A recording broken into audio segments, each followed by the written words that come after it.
he said, I've just started recording. okay.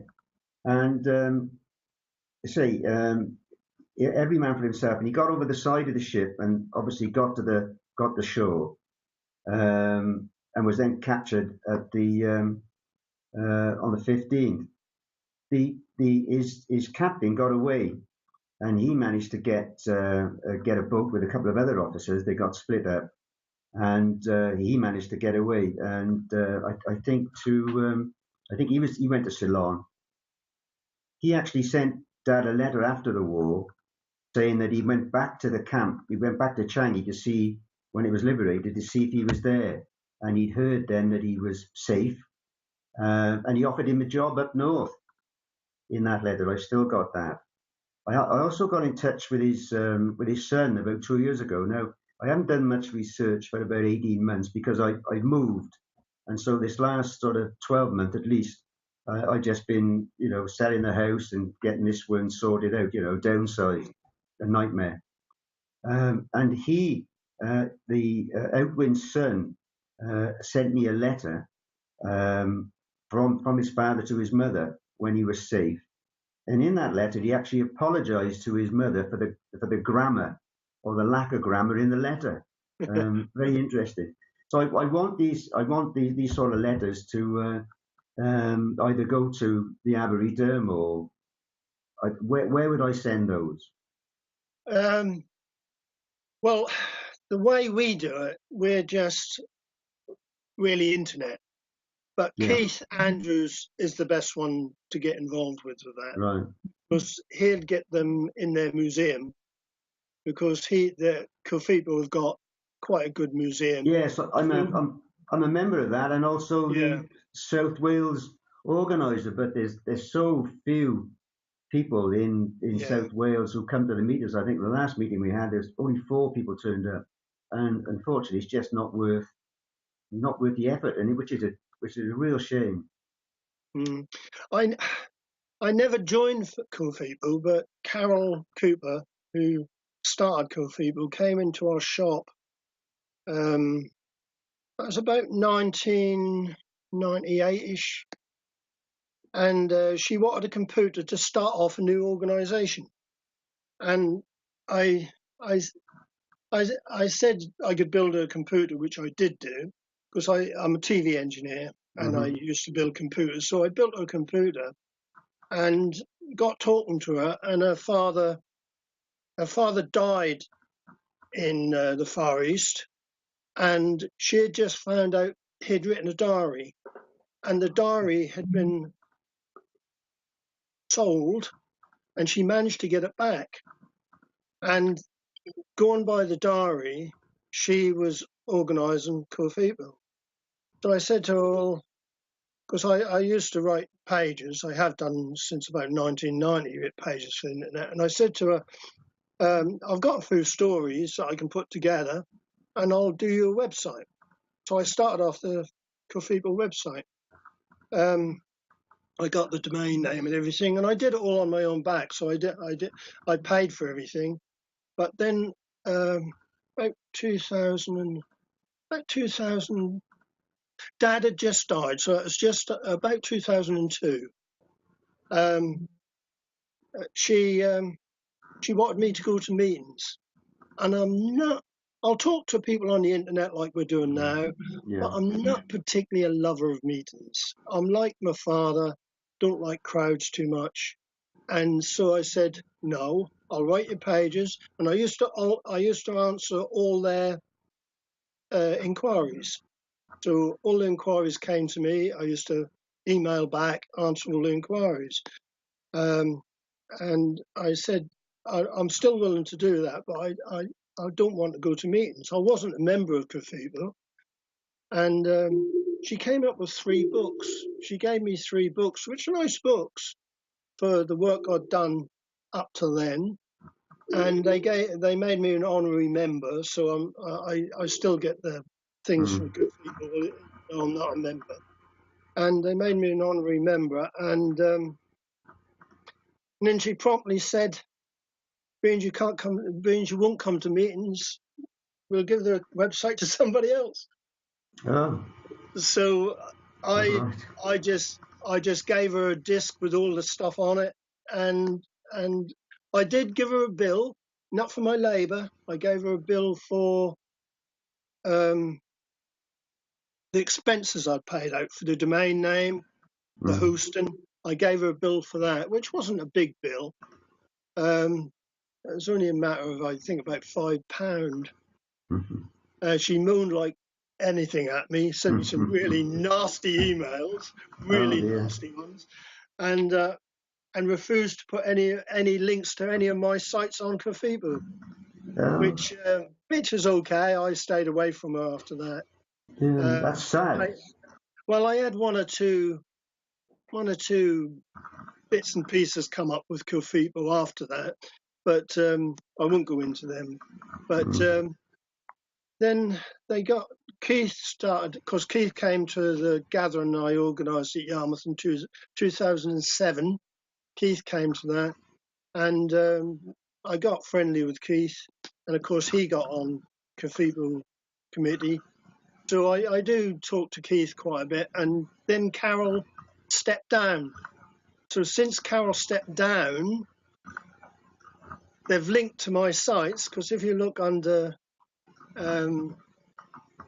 the portal in yes, Cathedral, they're all my sites, yes, and now they're quite talkative, so that's okay now. good, Um, good.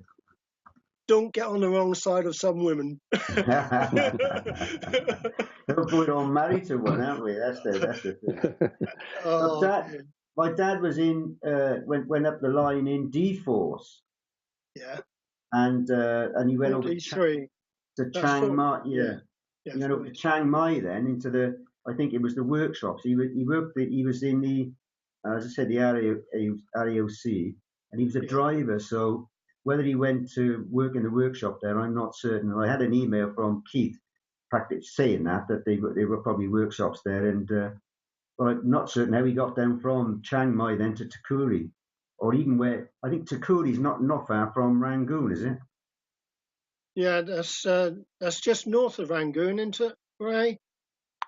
I'm not sure, but Chiang Mai is quite north in Yes, Thailand. it's in the middle, isn't it? Really, No, it's pretty much in it's the north, north. is it? Right.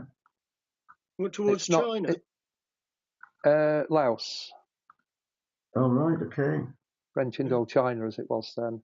So it's a bit Yeah, far up, isn't it? That's Yeah, to. Mm, as far yeah. as I'm aware, um, just reading bits and bobs, the only activity up there was building an airstrip at a place called Lampang, yes, which is about 50, 60 miles south of Chiang Mai. Lang Pang is on his questionnaire. Yeah, that could be where he was then. So, How but long was as he there for? not certain. And in fact, all my major files are upstairs in the loft. I was looking this Right. morning. I thought so I didn't have a chance to get them out. I'm not certain. Yeah. But it's quite a journey from Kanchanaburi to Chiang Mai. Mm, Probably 12 hours by road. right. There is a railway connection from Bangkok to Chiang Mai, Mm, but I don't know. Probably got from Lampang to Rangoon, which is in Burma. yes. Probably flew from Lampang or Chiang Mai. What was his first name? William Austin. William Austin Moses. Yeah, there's Liberation Form isn't on the Cathedral site. It's not on there, is it? Not the Liberation Form. Right. I haven't got that with me. Yeah, let me just have a look on. When I looked this morning, I've only got this a small file on when I applied for his medals, and when I was about 6 or 7, I can remember something must have happened. Whether they withdrew some sort of pension, the government or whatever, and he threw one of his medals on the back of the fire. I can distinctly remember him doing that. you know, pretty much what they'd gone through, and his medal went straight on the back of the fire, on the back of the coal fire. Yeah, That's what he thought of the government at the time, I think. yeah. I did a page in the Roll of Honour a little while ago for somebody. I think I can't remember his name now. I think he was his grandfather was a POW, and so I did all these pages. And about 2 weeks ago, a lady got in touch and demanded I take them off. And it's the first time it's ever happened. Normally, people get in touch and say thanks. Yes, yes. So I said, well, what's the problem? She said, I didn't give you permission to put it on. But I said, well, one of your family did, because they asked me to put it on. She said, well, I want you to take it off. I said, no, I'm not taking it off until you get in touch with them. And it turns out that was her son. And she don't talk to him. She don't talk to him. And she wanted me to take them off. I said, no. I said, no, I'm not taking them off. I mean, it's ridiculous. Yeah. She said her father was a pacifist and he didn't believe in the war. So I said, well, I said to my dad, I told you this Ray last time, that I said to my dad, did you kill any Japanese? Because he was on the Bren gun. And he said, I fired my gun and shot it. I don't want to know if I killed anyone. That's exactly what my dad said. Yeah. But Talking of medals, chaps, whilst you're just looking at that, I'll show you my father's medal that he got a couple of years ago. Just hang on.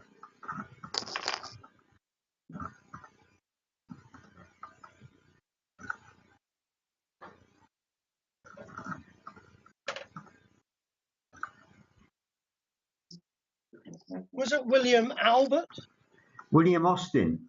Austin.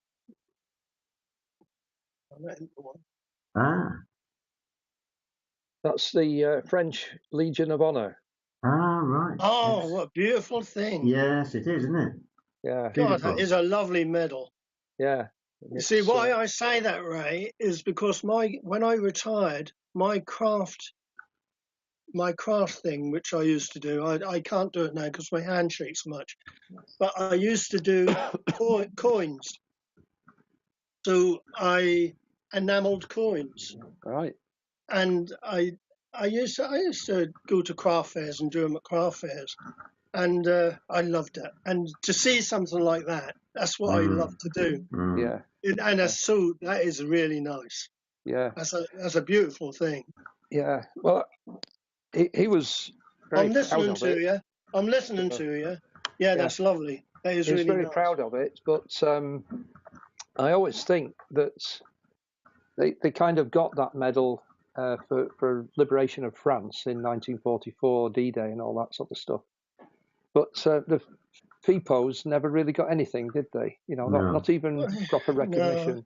No. And although Dad, well, the Royal Norfolks, most of the Royal Norfolks were on guard duty along the shore before they went to Singapore, and they didn't even get a home medal. They wouldn't give them a home medal.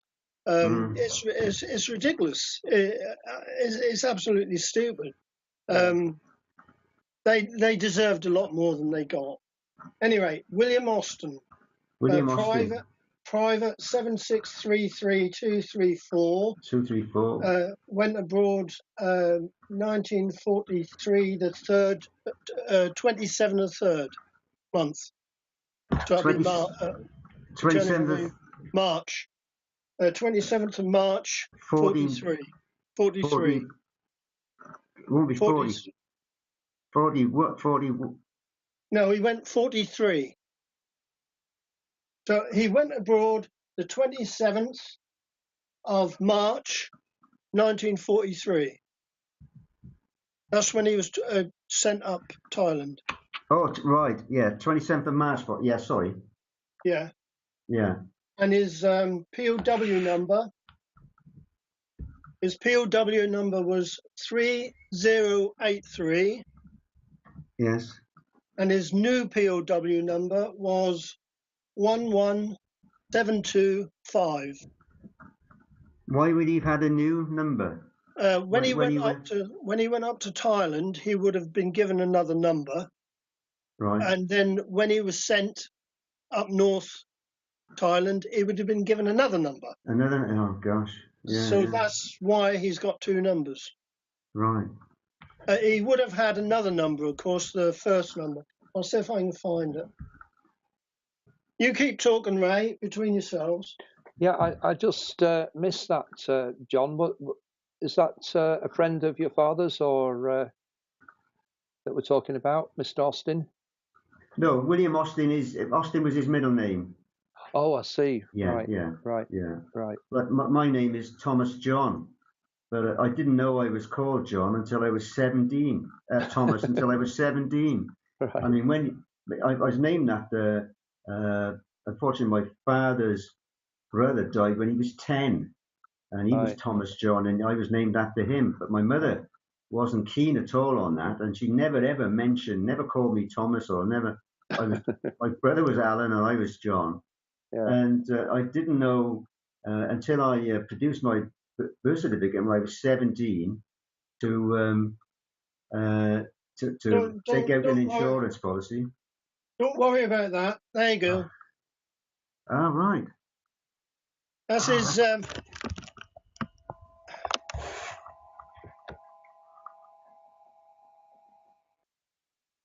That's the first time I've seen that. So you've got his address for next of kin, which was his wife. Yeah, my mother, yes. Your mother, down the bottom, where he was born. 2 Francis Terrace, yeah, yeah. Yeah, that's it. And you got his birth and everything on there. Yeah, that's great. Have you finished with that one? Yes, thanks.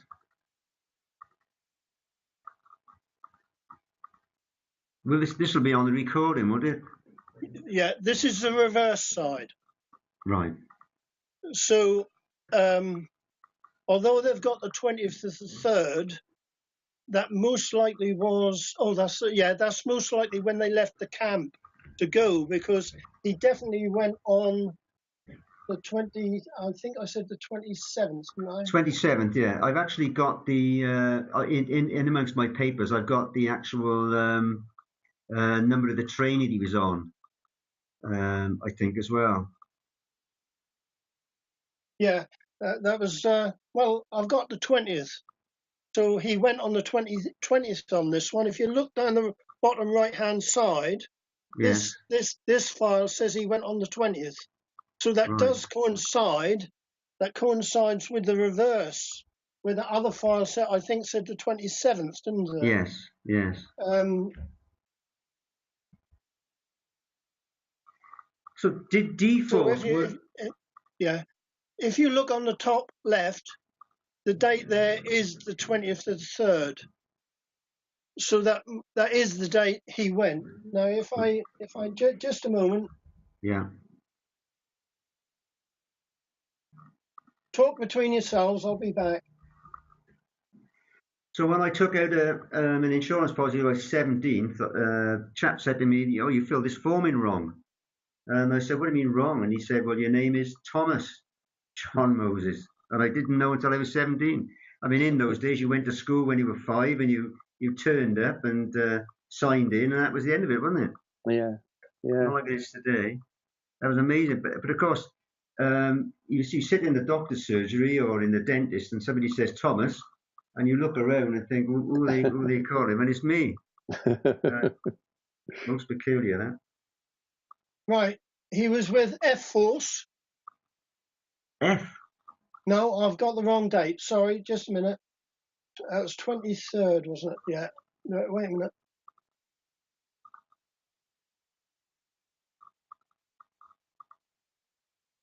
No, it was D Force. Yes. And Train 54. Right. And the commander was Lieutenant Colonel G.G. Carpenter. First Cambridgeshire's. Right. And his accomplice, if you like, the second, well, with him was Lieutenant Colonel Mac Eachern, Eachern,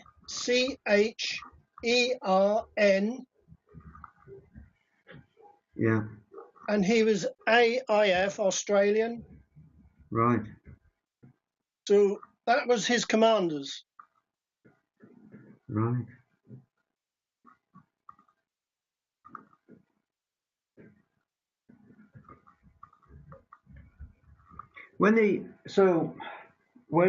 Do you know where D-Force ended up? Was it in Hellfire? Did they get as far as that? Did they work on that? You've got his liberation form, of course he'd tell you on there where he was. That's the type of thing Yes, I tend to go for if I want to know I've actually got where that. they were. The problem is with most of the parties, a lot of them of course got ill, so they went to hospital, and then after they come out of hospital they joined another party. So it's awkward to say to somebody, yes, so and so force went so and so and so and so, but if they went to hospital, of course they didn't go, and then they joined another party and went somewhere else. Yes. So Yeah. the liberation form is the best one to go for. Yes. Let me just stop. I'll stop sharing that so I can get you back.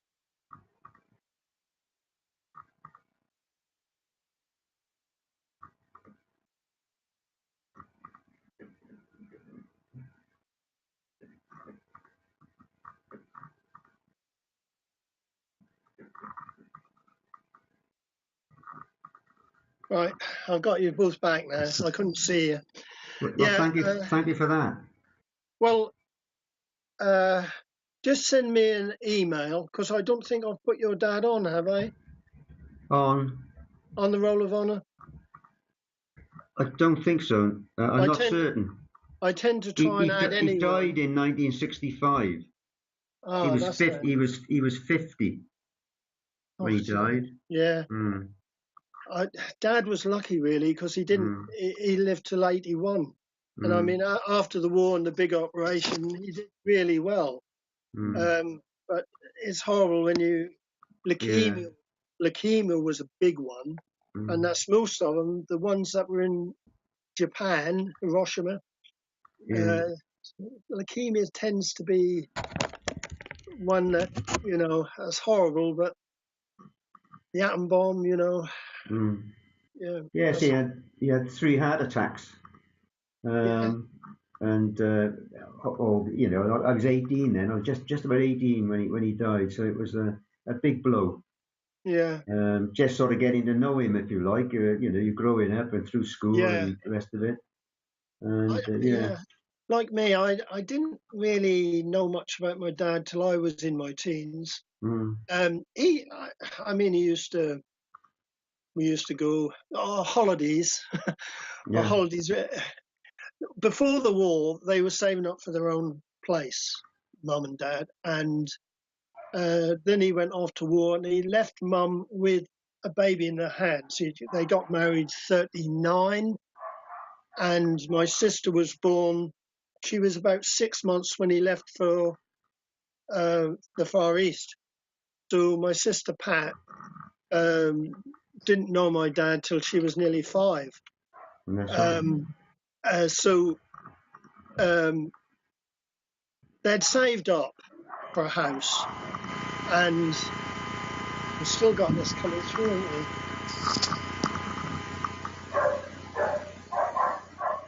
Yeah, they'd saved up for the house, and of course, when Dad was away, Mum had to live, and so she went through the savings, bringing up my sister, and then when the money had gone, she had to go to social.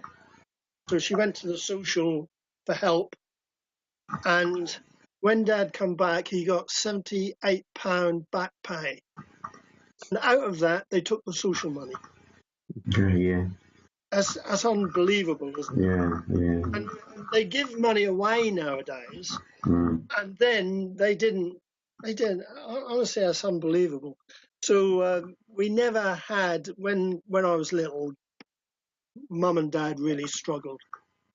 So we were in rented accommodation, and then we moved from Beach Road, Galston, which was lovely because a short walk to the beach, brilliant. But we moved to a new council estate, which was set up for the people coming back from the war, the families. So we moved there. And in Galston, that was a huge estate. I mean, it was really big. You're not talking about a few roads. There was a lot of roads. And so that's why I was brought up on the council estate, where I lived all through my teens until I got married. Then of course we moved into our own accommodation. We had to live with Mum and Dad for a little while until we saved up for our own place. But money was tight.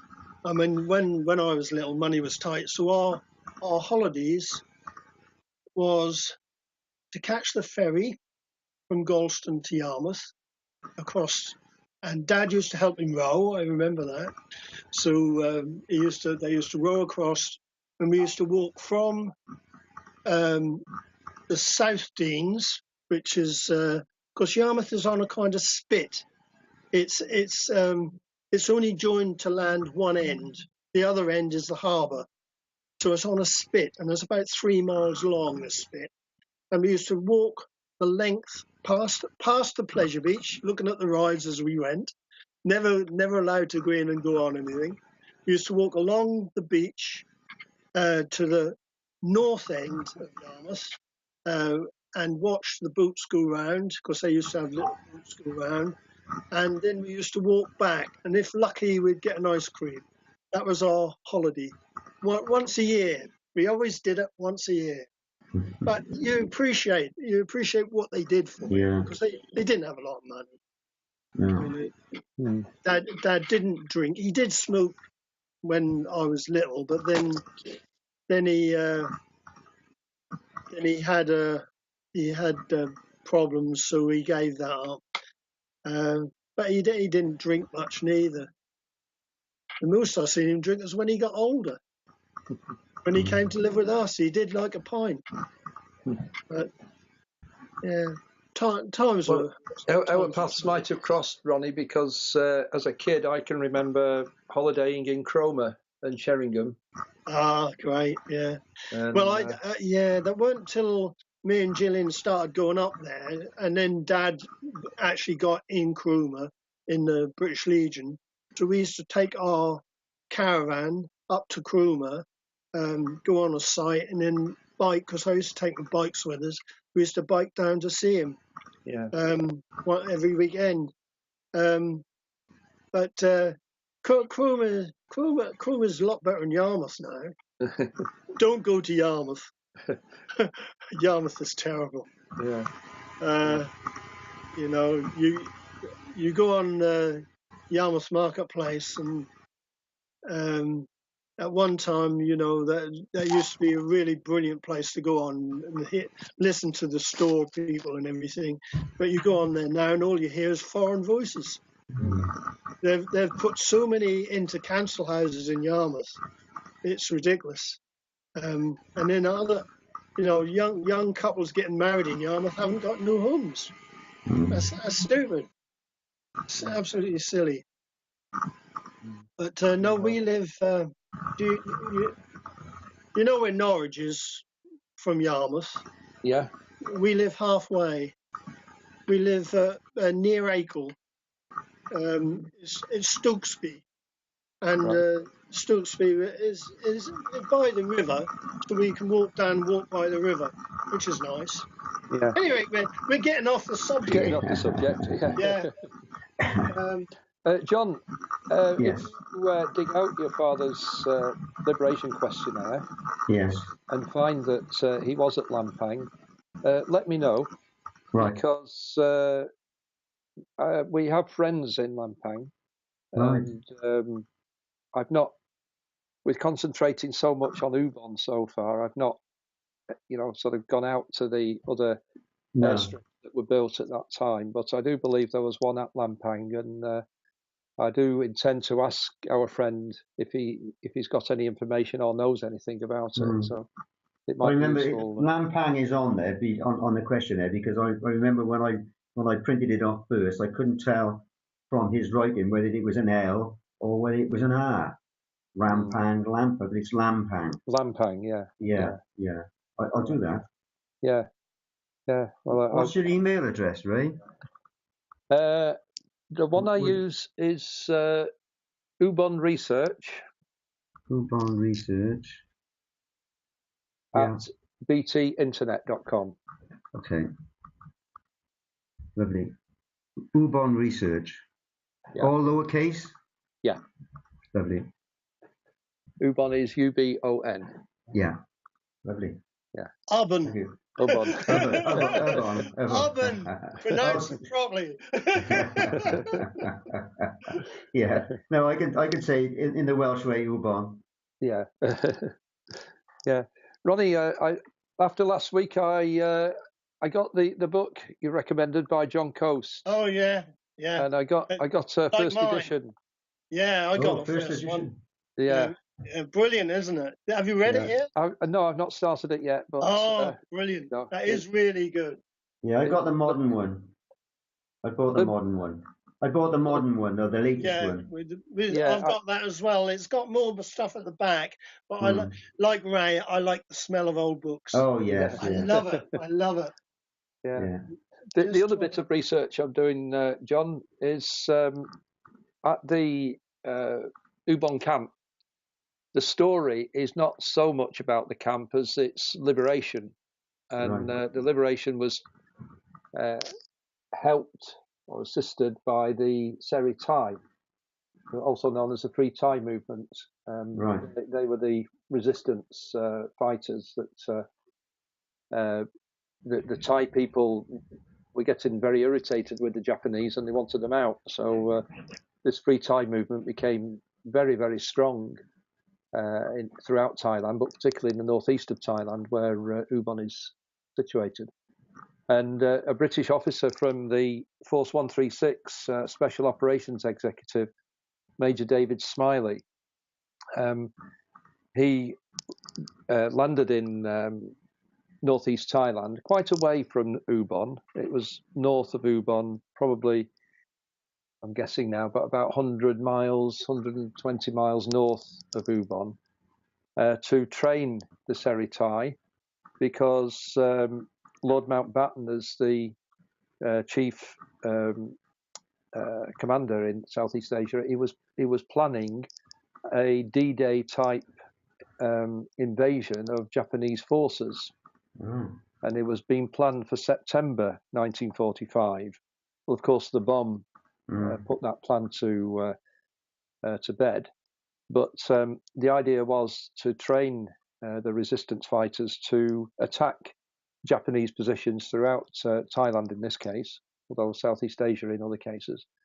And David Smiley was in that area when the liberation or the surrender of the Japanese came. So his priorities changed then from training sort of ragbag of Thai villagers into liberating the prisoners down at Ubon. And he's got a very good account of the liberation. And also I found over 70 photographs of the camp taken by either him or his oppo, chap called Sergeant Hudson. And they're in the Imperial War Museum. And if you, I'll send you the link, but on the Researching FEPOW History website, there's a link to all the photographs that I managed to copy from the Imperial War Museum about Ubon. And it's very interesting. It's it gives you an idea of what the camp a camp looked like, and some of the guys in there, but particularly of the time between the surrender and the liberation, which in Ubon's case was about 6 weeks, because Ubon was so remote from anywhere else that it took quite a while to get the logistics sorted out. But it's quite interesting. Of course, the camp then, once the prisoners left, and there was 3,500 prisoners there. Once they left, the Japanese soldiers were then interned there until they were liberated, which was about January, February 1946. So it's quite an interesting story about Ubon camp. It's not just about the POWs, although that's a large part of it. Yes, that must have been an awful time waiting to be, from the time that the war was declared to be over, and by the time that they all actually moved out. Taken out. The actual liberation wasn't done until about 10 days after the August 15th. It was the 26th of August when the camp was officially liberated from the Japanese, with a ceremony from, you might have heard of this chap, Colonel Toosey. Yes. Who was the bridge over the River Kwai chap. Yes.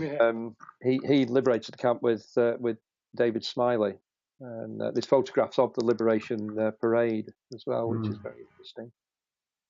So I'd be interested in them. Yeah, well, I've got. What you'll have to do, Ray, is, I mean, have you actually got a website now? I don't want to put this on the web.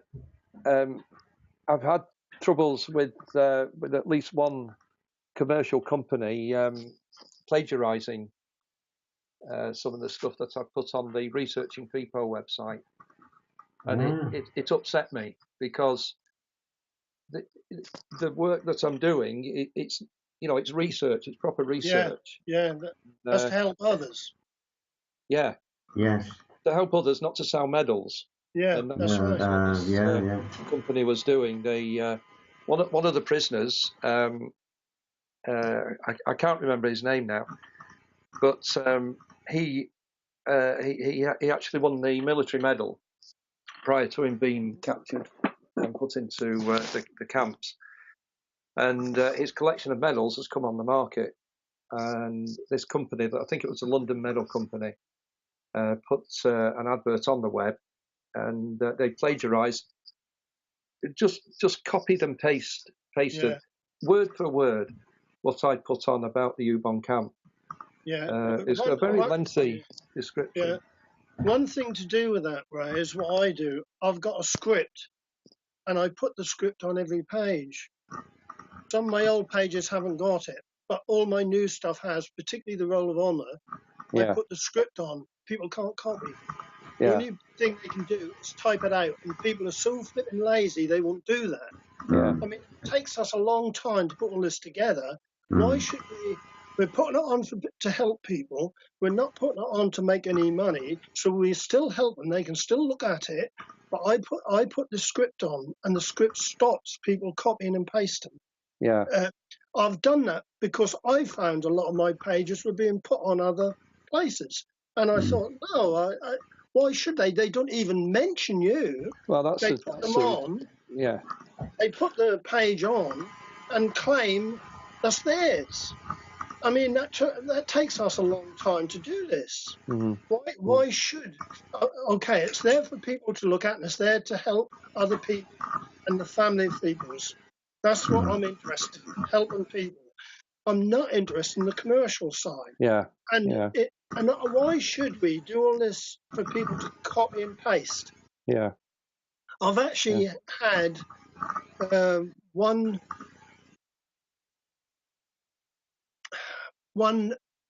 FEPOW person, and she kept on getting in touch with me and asking me about different people. And I kept on doing all the research for her, putting it on within the Roll of Honour for her. And then I found she was putting it on another site and claiming it was hers.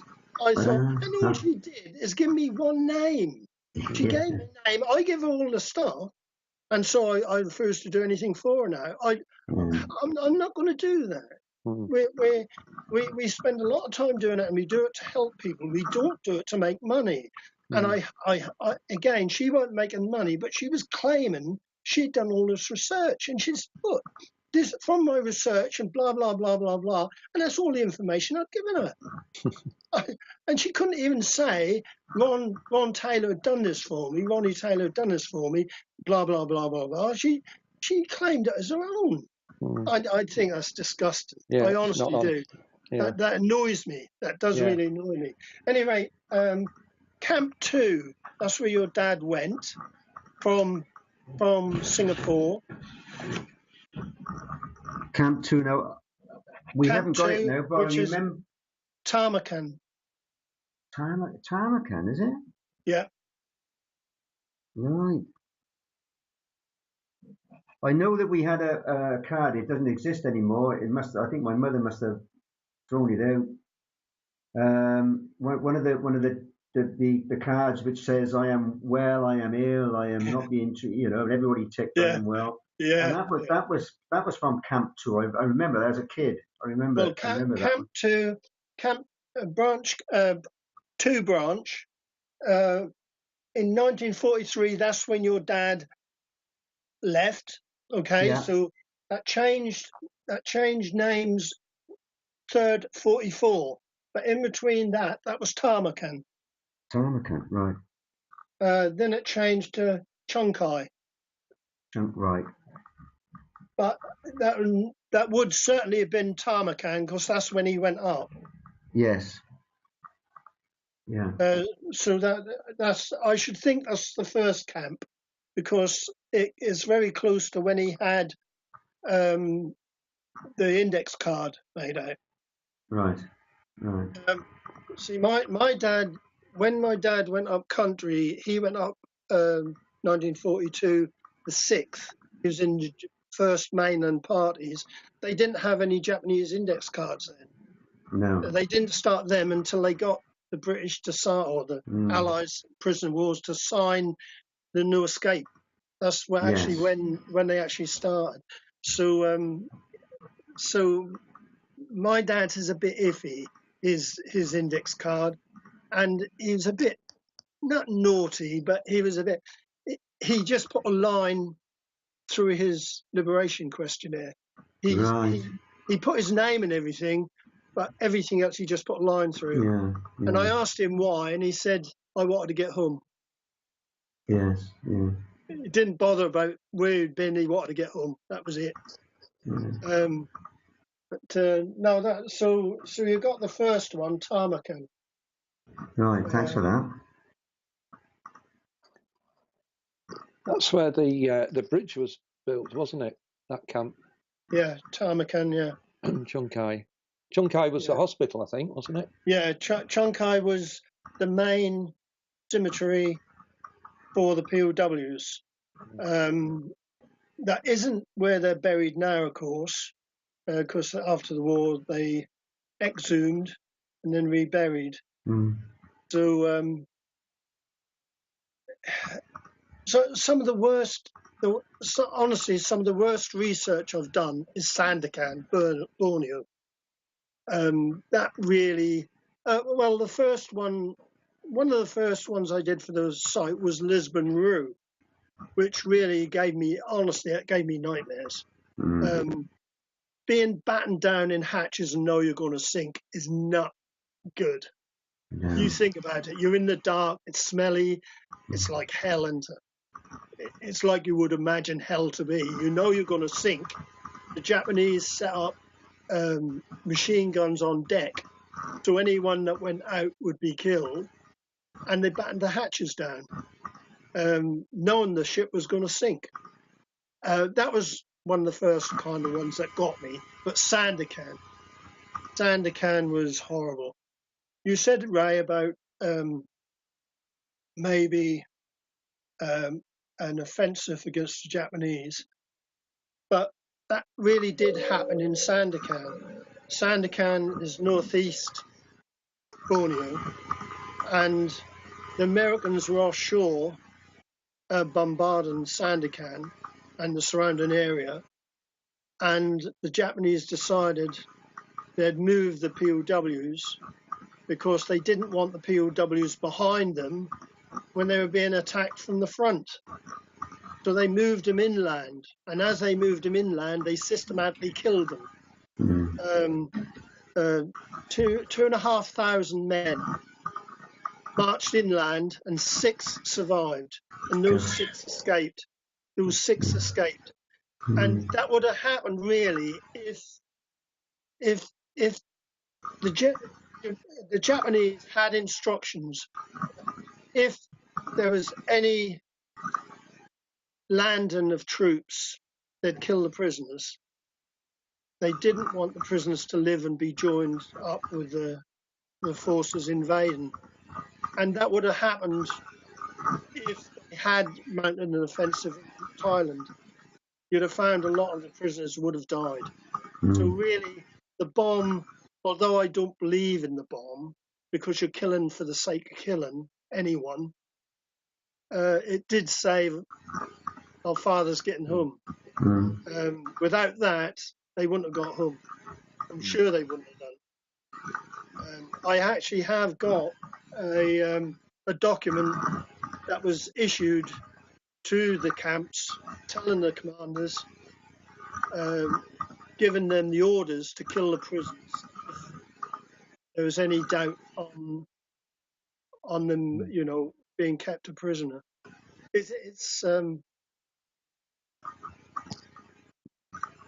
It's a horrible situation to be in, really, Mm. knowing that all those people in Japan died, but they started it, didn't they? They did invade the Malaya and Pearl Harbor, and so you've got to put a lot of it on them for doing it.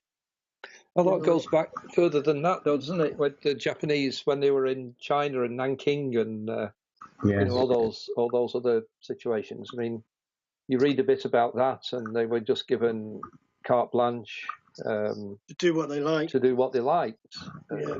and even encouraged in some cases. And also, what you read is that the chain of command wasn't always that strong, so that the camp commandant at Ubon, for example, was a chap called Chida, and he went to war trials in Singapore, and he was considered a very weak major who was influenced a lot by his subordinates. So he wasn't in command of what he was, in the camps where he was put. The others were, and you only need a few that won't accept any authority, and they just run amok. And I think that's what happened a lot. Yeah, I got some figures. I put some figures together a few years back now. We visited Israel at 1989.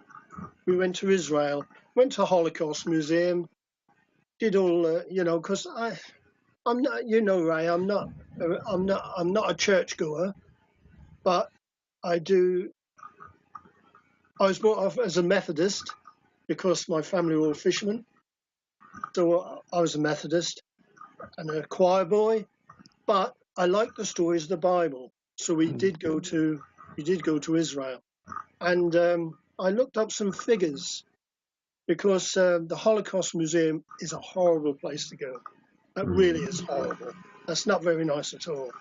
But in the grounds of the Holocaust Museum, they've got what we'd call builders' places, business places, where they sell wood or whatever, big complex. And you walk around and they've set these places up. And one of them, we were going to go in, we were walking around the gardens, because they're lovely gardens, looking at all these places. And we went into this one place and it says, as you get to the door, it says, hold the banister as you go in. Don't let go of the banister. So we went in. We went in and it's pitch dark. As you go in, it's pitch dark. And all you can see are stars. And as you're walking through, they're reading out names. And you get to the other end. And as you come out, they said every star you see was a child who died in the Holocaust. And that hits you. That really did hit me. I just couldn't speak. The Holocaust Museum is horrible. I wouldn't recommend it to anyone because I came out there not feeling sorry for them. I came out feeling, why would you put a picture of somebody hanging on a hook on the wall? To me, I wouldn't like to see my. To me, that was horrible. But just that walking through and having those stars and saying everyone was a child. 1.5 million children died in the Holocaust. Holocaust.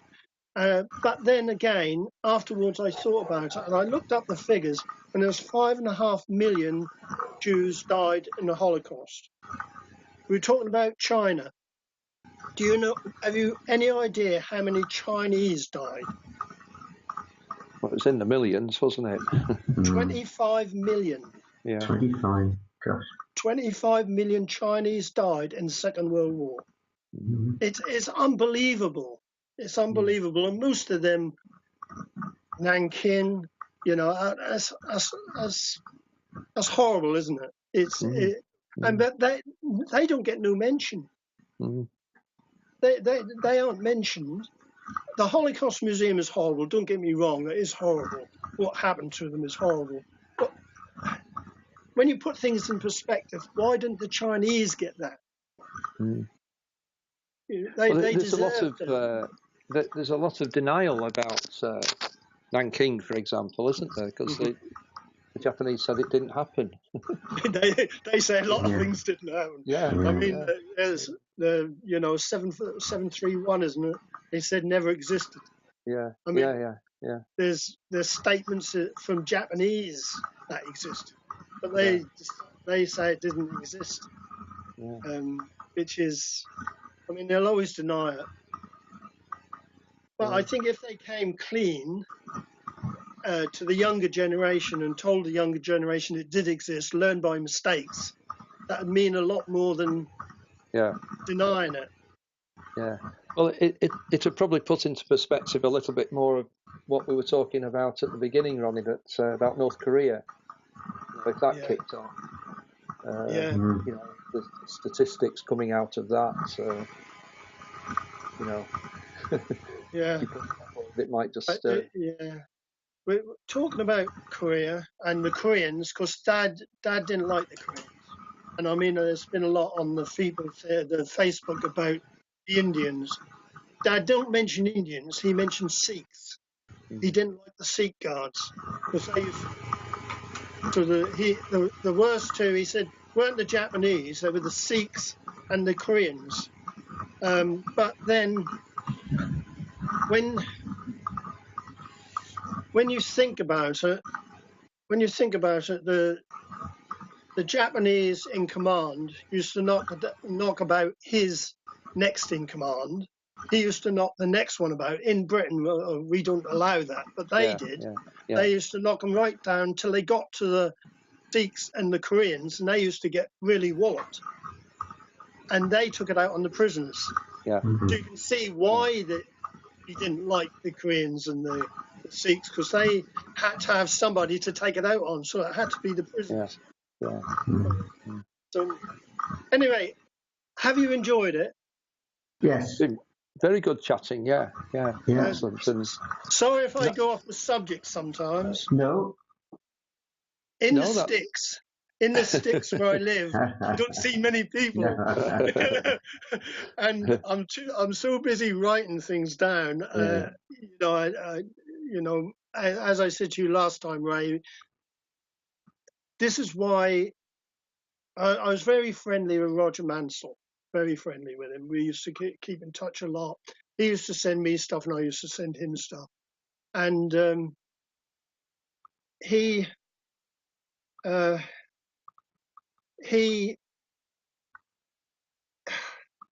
said that to keep things going, he wanted me to do the Java Index. So because Anthea Beckett, who started the Java Index, she only had about, she was under 2,000 POWs within it. and he asked me if I'd take it over when she died, which I said I would, but I didn't. To be honest, I didn't know much about Java because my dad was never in Java. I didn't know nothing about Java, so I've learnt as I've gone. But it's now I've now got over 30,000 names in there, and I'll never finish it because it's such a big project. So what I do is I finish it for a little while and go on to something else, because otherwise, not boredom, but you get in a habit of doing things and you're just doing it systematically. You're not really learning anything from it. You're just writing names in it, and you're not learning anything. So I go on to different projects. I've done the Marouche Maru, where 300 odd prisoners died, and they didn't die because it was sunk. They just died because they were put on deck and they didn't survive the journey from Ambon back to Java. I'll do things like that in between just to keep my interest going, because other than just keep putting names in a database, which the Java index really does become. My last project, as I said to you, is Great Yarmouth. So what I'm doing is I'm putting all the POWs that were FEPOWs, because the Royal Norfolks, FEPOWs from my area were, POWs. I'm putting them in a database at the moment. It's just something different to do, really. But again, I'm doing it by the Japanese index cards, and you come across an index card and it's got a red line through it, and you think, oh, not another one, because they died. But anyway, I'm getting off the subject again. It has been great. I'm sorry if I go on. No, enjoyed it. No, not at all. Can I ask one last question? Yeah, go on then, John. You mentioned the roll of honour, but is that roll of honour is only for people that actually died in the Far East? No, is it? No, it's for everyone. And, okay. When I first started it, have you heard of Arthur Lane? Yes. Yeah. Well, again, I was friendly with Arthur, and one of his chaps started a roll of honour, and that was very, very small. That was really, he was just adding little bits and pieces, and he died. So I took it over from him, and so I've added to it, and that used to be in Nessa, which was Arthur Lane's association. So I did have it in Nessa and on mine, so we shared it. They still do share it, actually. So they still share it, although Arthur died 2 years ago, I think. Again, he was his official, no, not his official, what he called himself was Boogler to the Dead. Right. Arthur. He was the boogler from Manchester's, and he used to play the boogle at the funerals, so that's why he was Boogler to the Dead. And he wasn't like Roger. Roger was a nice, easygoing chap. Arthur was very, not self-opinionated, but you know what I mean. He had his own, like, for instance, I'm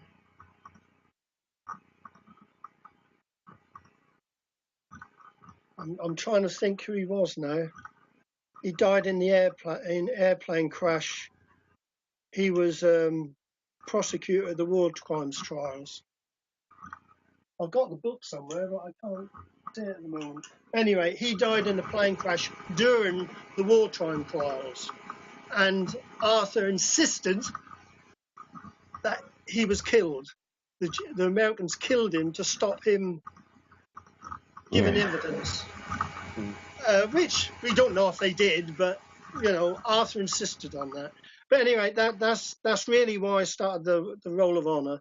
So the Roll of Honour was started that way, and it is to. I've got First World Wars on it, and my dad was on it before he died. So yeah, No. by all means, John, if you Well, let me know all his particulars, yes. I'll put a page on for him. Lovely. Okay, I'll do that. It is good. I don't do much with the FEPOW community site now. I tend to concentrate on the Roll of Honour. So most of my stuff I add is added in the Roll of Honour.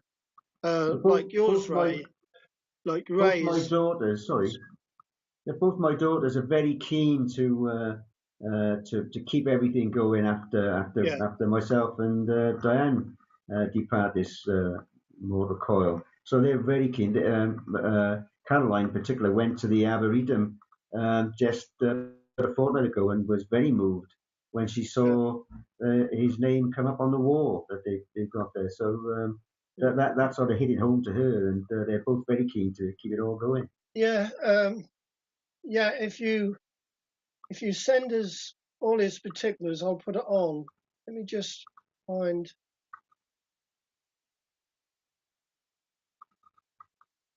I'll just put this on.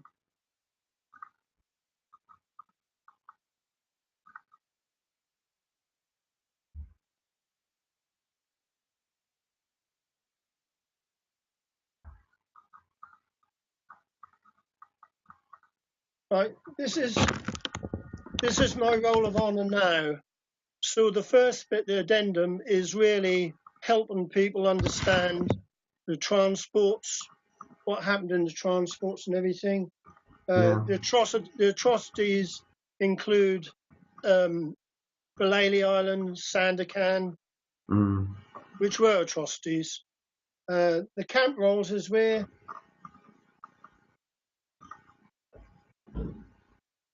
rings a bell, Ray? Yeah. This is what Ray sent me. So that's on as well.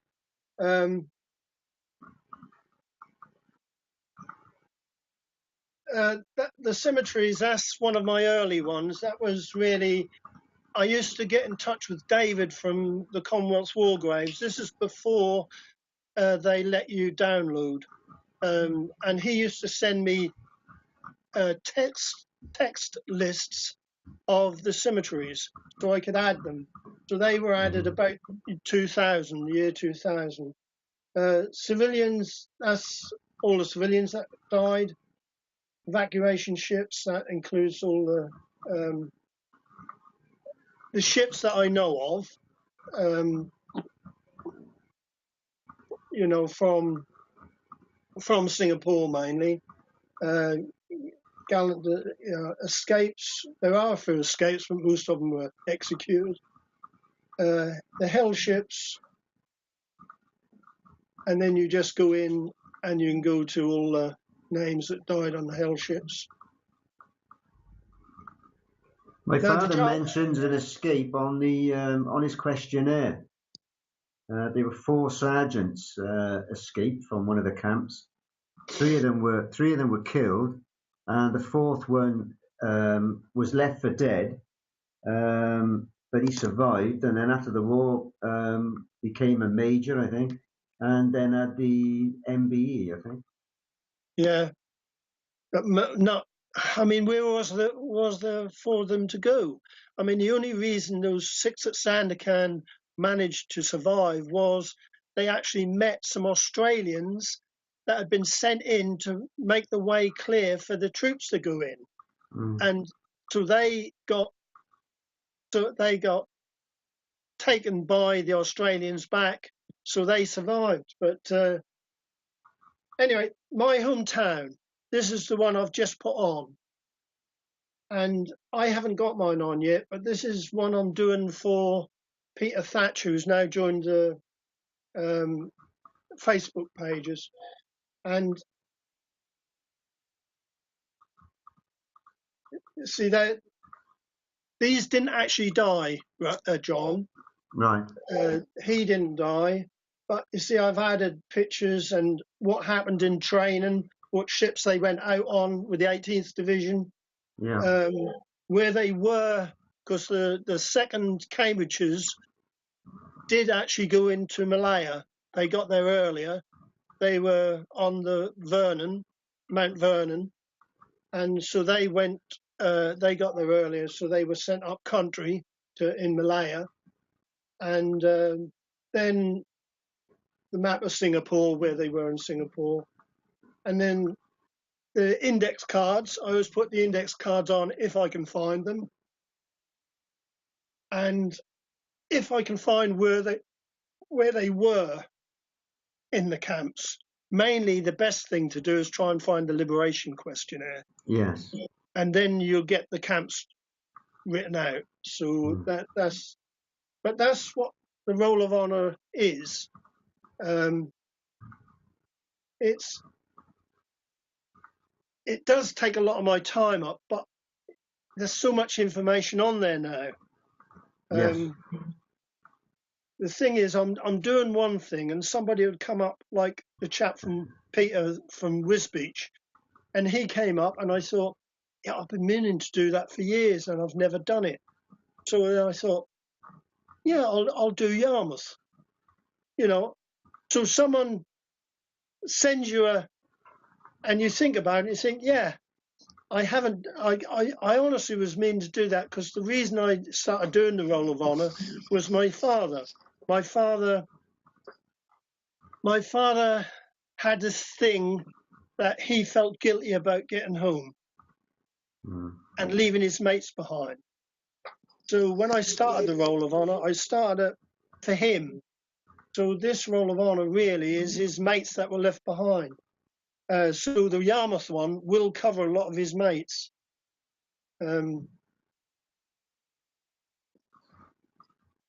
But most of the stuff I do, like yours, John, will be in the site memorial. Can you see that? The site memorial? Yes. If I add people, I add them. If someone sends me something and say, Duke, can you let me know about my father? I'll add it into the site memorial. Yeah. The special parties, that's all the majors and everyone that was sent up, mainly to Korea, and then the Thailand Railway. And we tend to forget about the Murgai Road, don't we? Nobody really mentions that, but a lot died on that as well. Anyway, I've got off it again. I've gone on to something else. Sorry. But no, I will add that, John. So if you send me an email, ronnie.taylor@fepow.family. If you send me that, and then I'll add him into the Roll of Honour with as much detail as you can send me, and I'll find out what I can find this end. It'll be a few days, and the same for you, Ray. I'll be a few days before I can send some stuff to you, but over the next, say, week, I'll get it off to you. Brilliant. Okay, good. And if anything happened to you, Ray, can you leave me that medal? Yes. That is lovely. Let's have another look at it. That is beautiful. Yeah. See, when I did coins, you see how that middle bit is done? Yeah. That's how I used to enamel. Right. So I used to enamel the outside of the coin and the inside, because I've got the stuff to do silver plating and gold plating. Yeah. I used to gold plate the center, the head, and do the rest. I used to love it. I really got a kick out of doing it, and that was really when I retired. I wanted something to do, because we had our shop for 37 years. Yeah. And it's a long time, and you can't stop. You can't just stop. So I used to do the craft and the FEPOW stuff. Yeah. Did I see a tie clasp you did the other? Was it a bootlace, a boot tie? What did you do, Ray? My dad's. Yeah, I did. It's a half crown, wasn't it? Yeah, that was a half crown. And what I did was, that was 1945, the crown. Right. That was when he was released, of course. and I got 1942, 1943, and 1944 farthings, Right. and attached them to the back of the crown so the dates were shown. And then I enamelled the crown itself.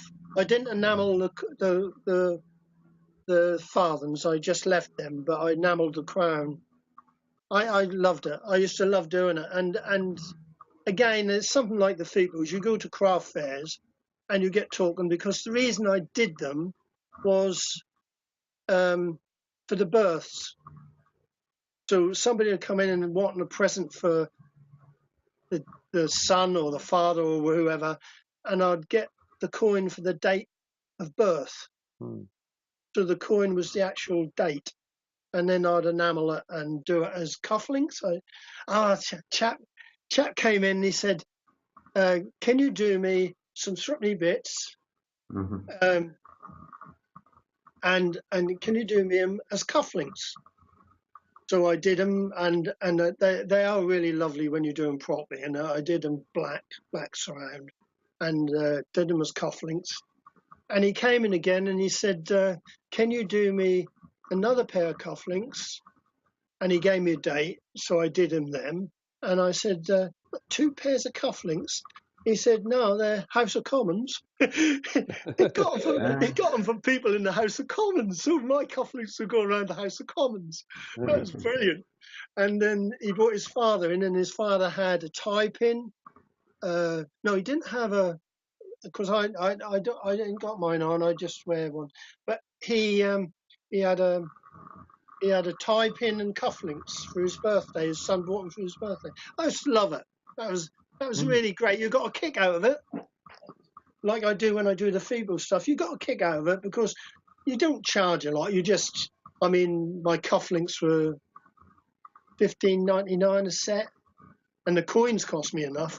I mean, you go back on the old threepenny bits, the coins cost quite a bit.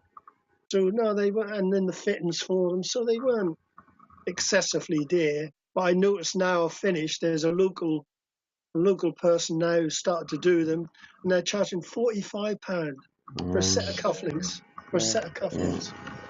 Anyway, again, I'm going off again. Okay. Yeah, that has actually been great. I'm sorry if I talk. Sometimes I might not be here, so you might get more in.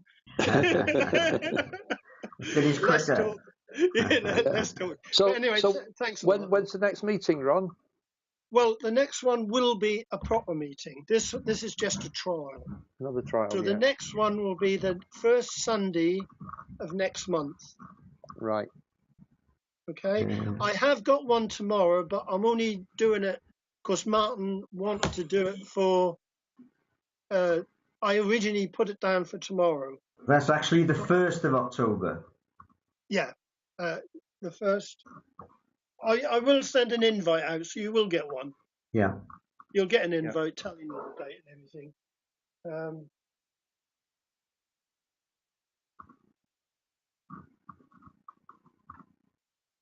Yeah.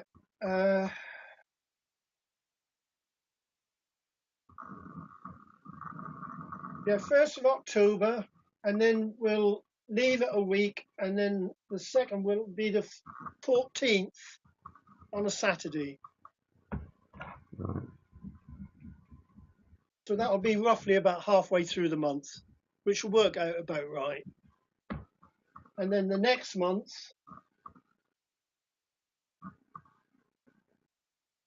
I don't know which way I'll do this. I think I'll stick to the same type of thing. So the first Sunday will be the 5th, and the second Saturday will be the 11th. Yes, fine. Okay, so I think we'll do it like that, because no, we'll miss one, won't we? No, the 18th. I said the 11th. Yeah. So we'll miss The 11th is Remembrance Day, isn't it? Yeah, leave that. So the 18th. I'll be in Thailand then, so that I'm looking forward to that one. Yeah. Yeah. That'd be great to see if our pictures get to Thailand. I'm sure they will. Yes. I Skype. Well, I FaceTime my wife every day, so the quality is good. So I'm just hoping that Blue Jeans will stand up to the test. Well, by that time, I haven't paid as yet because I wanted to see how that went. Yeah. There was a free one, but I had a look. That wasn't that good. This one I think is the best one. Yeah. That's going to cost us £9 a year.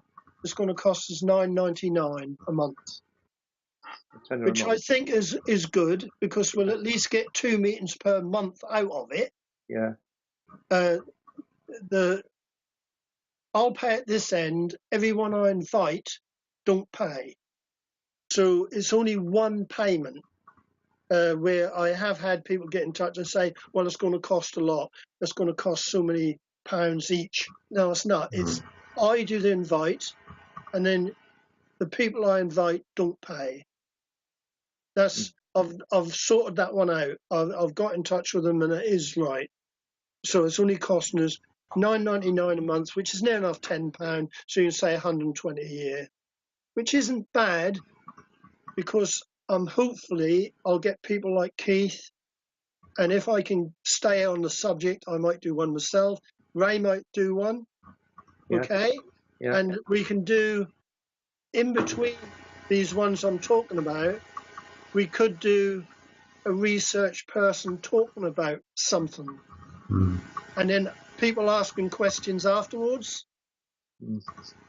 So that might work out quite well. So I'm hoping, Ray, you're going to say yes. Yeah. Yeah. I'm sure people will be really interested in it. Yeah. Yeah. And you don't have to stick to the one camp. If you want to talk about other ones, you can do. Yeah. Yeah. And Keith is quite, varied on the subject, so Keith can talk about different things. Yeah. I know at the moment he is doing a project which would be quite interesting for him to talk about. I won't mention it because I don't know if he wants people to know, but that would be quite a nice subject. So anyway, okay. Yeah. So the next time I see you will be the 1st, won't it? First, yeah. That's it. Yeah, the 1st of October. And we'll Nice to keep talk to you, Ray. Nice to talk to you, John. Nice to meet you. And you. And both you, of Ronnie. you, thanks a lot. Sorry Thanks I very didn't much. talk. No worries, And Ronnie. for somebody who doesn't talk too much at meetings, I do You're talk a doing lot well. on this. You're doing well. Right. Okay. Thanks a lot. Thanks a lot for making it. Thank you. Bye. Cheers. Bye. Bye-bye. Bye-bye, Bye. both. Bye.